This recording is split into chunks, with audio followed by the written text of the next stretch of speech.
আপনি কি জানেন এমন একটি দোয়া আছে যা রাসূল সাল্লাল্লাহু আলাইহি ওয়াসাল্লাম লাইলাতুল কদরের রাতে বেশি পড়তে বলেছিলেন? রমাদানের শেষ 10 রাতের মধ্যে আছে একটি বিশেষ রাত, লাইলাতুল কদর। এই রাত হাজার মাসের থেকেও বেশি মূল্যবান।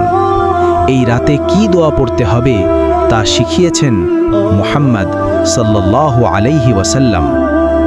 তিনি বলেছেন, যদি তুমি লাইলাতুল কদর পাও তাহলে এই দোয়াটি বেশি বেশি পড়ো। আল্লাহুম্মা ইন্নাকা আফুউন তুহিব্বুল আফওয়া ফা'ফু আন্নি। বাংলা অর্থ, হে আল্লাহ, নিশ্চয়ই আপনি ক্ষমাশীল, আপনি ক্ষমা করতে ভালোবাসেন, তাই আমাকে ক্ষমা করে দিন। আজ রাত থেকেই এই দোয়াটি বেশি বেশি পড়ুন। হয়তো এই রাতই হতে পারে লাইলাতুল কদর, যে রাতে আল্লাহ আমাদের সব গুনাহ মাফ করে দিতে পারেন।